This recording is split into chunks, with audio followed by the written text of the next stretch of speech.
Hi, everybody. I'm Lisa Ascolese, the Inventress. I'm the CEO and founder of Inventing A to Z. And here I am on my podcast, the Inventress's podcast.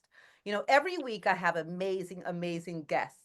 But this week, I have to say, I have a phenomenal, outstanding guest.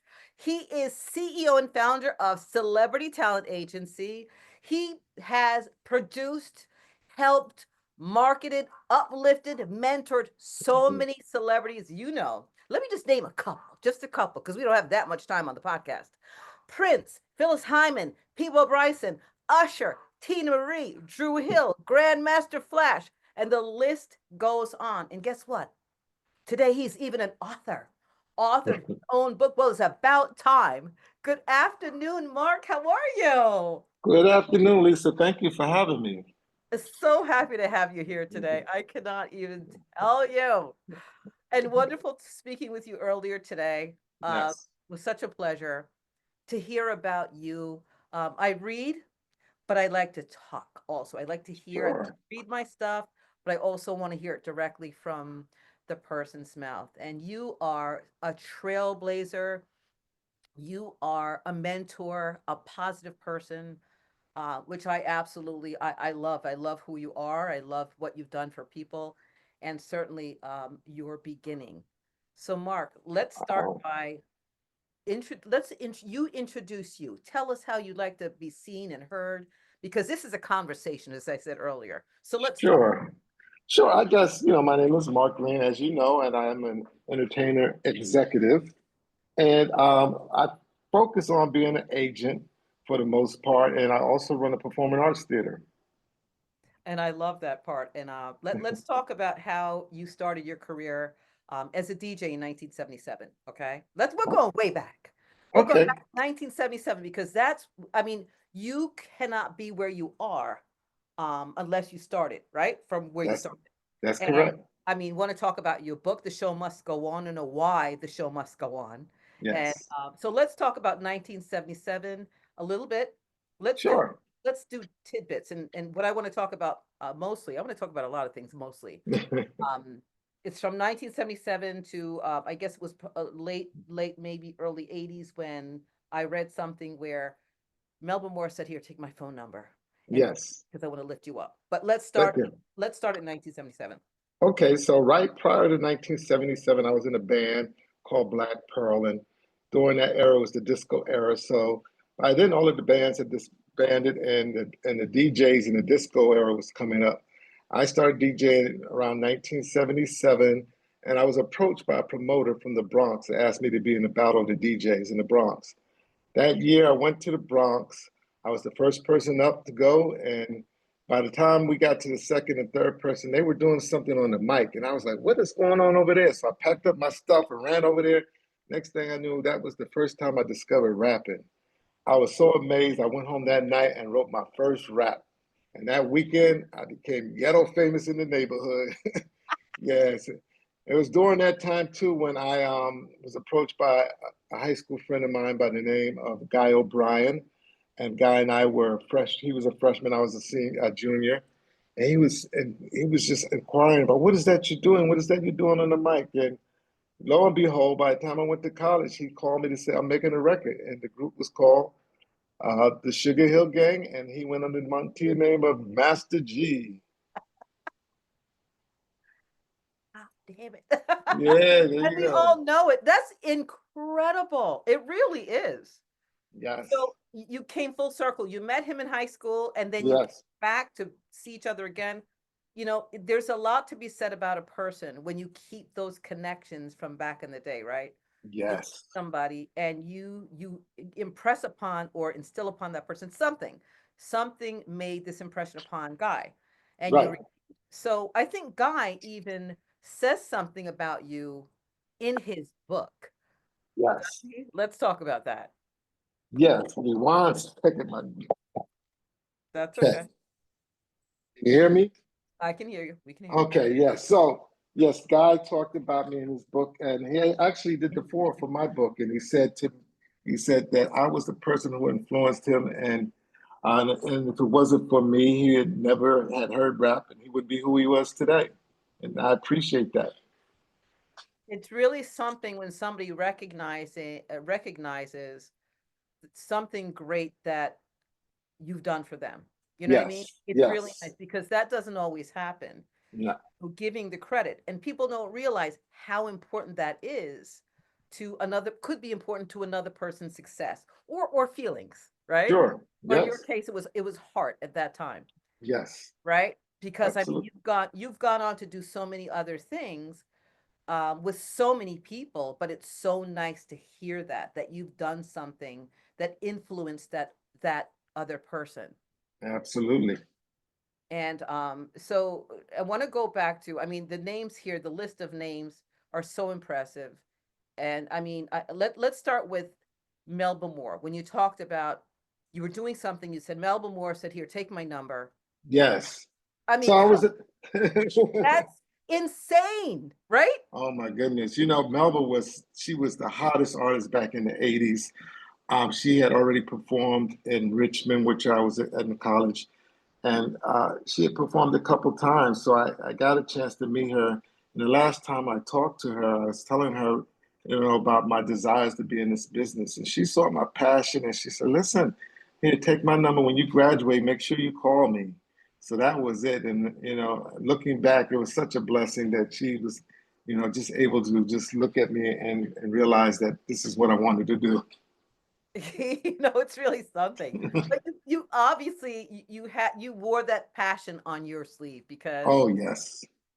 somebody like Melba Moore is not just going to say, "Here, take my number," and you wore it on your sleeve, and, Yes.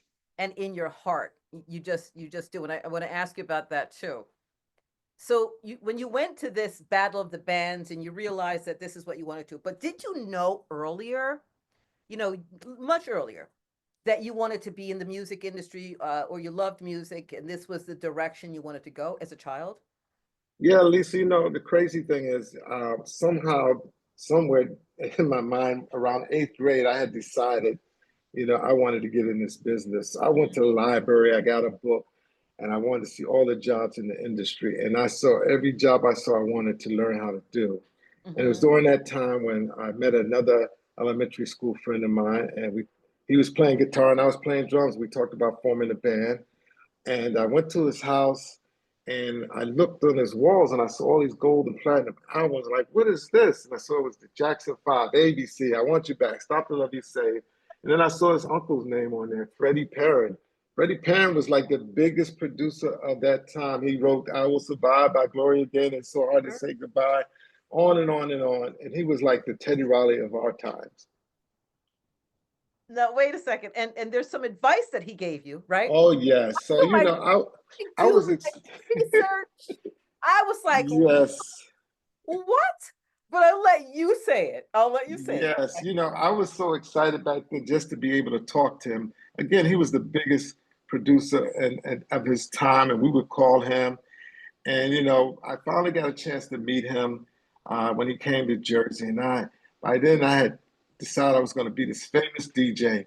And I'm talking to him, and I'm telling him how I'm going to DJ, and I'm doing my little rap. And he said, "No, Mark." He said, He says, "Listen, you don't want to play the music; you want to make the music." He said, "Go to college, study music, get your degree, and then you come out and you make the hits." And, and I lived and loved every word he said.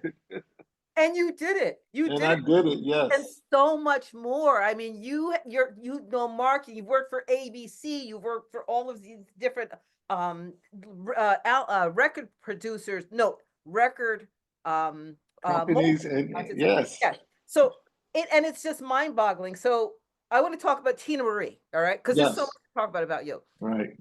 Tina Marie, come on. Tina Marie. Oh my goodness. You know, it's crazy because Tina was one of my favorite artists when I was growing up in the Mine 80s. too. And I had an opportunity, a friend of mine, Stuart Gray, we were working together. He was Uh-huh. working with Tina and Rick James, and he was telling me how Tina wanted to get a deal. And I had recently got a deal, a label deal with Warner Brothers, Lightyear Warner Brothers, and Tina was my first artist. And I tell you, I was so excited. You know, I won't tell you what happened because you got to read the book. The show must go on. But yes, absolutely. That's crazy. It really is. Like, how did that feel? how did that feel? I mean, to be able, if you could recapture that feeling of, I mean, the first time with all of these amazing people, but Tina Marie, I mean, Melbourne War is a whole nother ball game. I got Hmm. that experience too. I couldn't even believe it. Um, when it happened for me with Melba, but I want to stick with you right now. So Hmm. having that interaction with Tina, um, what was that all about? And for her to say yes, or collectively you said yes together, let's do this. I mean, for What was me, the Lisa, part? I mean, just being able to have one of my favorite artists know my name was just exciting. I mean, I am living my dream when I tell you I've worked with so many artists, but Tina was one of my favorite. Not only did we do business, but we formed a friendship, you know, a real friendship, and we talked about everything. We would talk all the time. I mean, anything from Rick James to love to religion, and it hurt me so much when she passed away. But you know, the memories last forever with me and her. Yeah, that was very, very sad. And Yes, what an opportunity, what a feeling to be able to meet some of these artists and not only meet them, but work with them, mentor them, walk them through their careers is just sure. mind-boggling. And so, and that was the next question I was going to ask you was, who was the most human of all of the people? You know, and you know what I mean by that, because when you Yes, with big celebrities, when they've gotten to be big celebrities, right. who was the most human? Oh, oh my goodness, it was. There are so many. I can't even name them, all of them. I mean, I've also worked with a lot of actresses as well, and one of my favorites is Pam Grier, which she's so down to earth. We have so much fun together. But I mean, it's not just one. There were several of them. Hmm. I would hate to start naming because I'm going to leave somebody out, Right, but exactly. Don't I do it. I talk about it in my book. No, that's wonderful. And you know, I think that the music I listen to still is from the early 70s and 80s and 90s, Yes, 70s and 80s. And I think the most amazing people too. I think there's a lot to be said about the time that they grew up. Those sure. artists grew up and the appreciation for music, right? Yes, And yes. love of people. And it was such an esoteric group because I you know everybody. Each of you all know each other. Yeah, All you all know each other. And I mean, I'm not in the music industry, but I have to say that the people I have had the opportunity to meet and even have here on my podcast and know some of them for many years, such as Dionne Warwick. I mean, just a magnificent person who has been a mentor to me for many, many years, and Angelo Ellerby, who has been just amazing, amazing, and a person like yourself, just wanting to help and elevate other people. And I see that with you in what you do in your business. Every, you sure. know, in your book and all what I've read, had the opportunity to read about you, and it's just a phenomenal. It's phenomenal for me to have you on my show. Oh, listen, thank you. It really is. What an experience! What an experience! And so let's do Usher. Yes. Let's talk about Usher. So, what was your experience in working with? Oh my goodness. Usher, you know, the crazy thing was, I think I was his second road manager when he first came out. And he was young, he was a young kid then. And he was very inquisitive about, you know, being a star. And I had really enjoyed working with him. And it wasn't until probably maybe 3 or 4 years later, I think it was 1996, he had called me up to come back to be his road manager again. By then, he had already decided on who he was going to be, how he was going to be it. I used to watch this guy work out, do sit ups, push ups in the mirror, dancing, practicing on and on and on. And I could tell, I said, this guy is going to be a star because he knew it, he felt it. You know, he reminded me of Cisco, who I just finished working with Oh Cisco, yeah, and wow. they both had the same workout, the same training, the same desire to make it. And you know, I tell my story about Usher in the book. There's some funny things that happened, and I mean, it was just a joy to be able to work with him. You know, but you are that too, Mark. I mean, you're that guy. So you're that guy who walks around with this beautiful aura of just I think helping to level people up. You know, when I read Hmm. passion and perseverance and strength and stick to itiveness, I see that and I heard that in your voice immediately this Yes. morning. I really did. So what is the best thing about what you do um in your life today? Let's talk about today.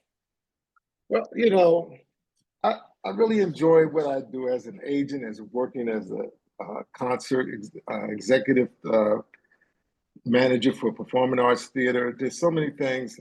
I just have passion for this business. You know, when I first started, as I mentioned, I said I wanted to learn how to do everything. And that's what I did. I practiced on trying to learn everything about this business so that I was able to reinvent myself. Every time one door closed, I was able to open it up with another door because I had learned that trade. And I always tell everybody, just don't be a jack of all trades, be a master of all trades. Know your thing. Know Know your thing. know your Yes. craft. Yes. And I think also what you've done also is built relationships and kept those beautiful relationships going. And that says a lot about your who you are Yes. now. Yes. Okay, so what was the day you decided to sit down and write this book?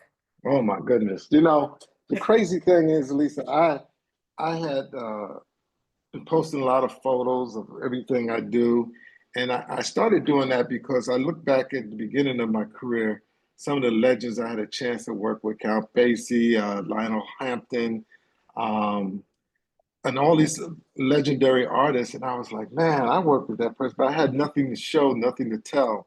So I made it my point to start, you know, taking these photos. And eventually I said, you know, I really want to let people know, you know, about my career and what I did because, you know, a lot of times people don't know what you do. My parents, for a long time, if you asked them what I did, they just said, oh, he's in the music business, but they couldn't tell you what I did.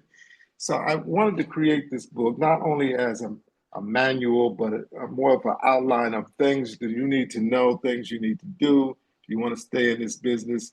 And then I just kind of put it out there and hoping that, you know, people who will get a chance to read it will be influenced by it.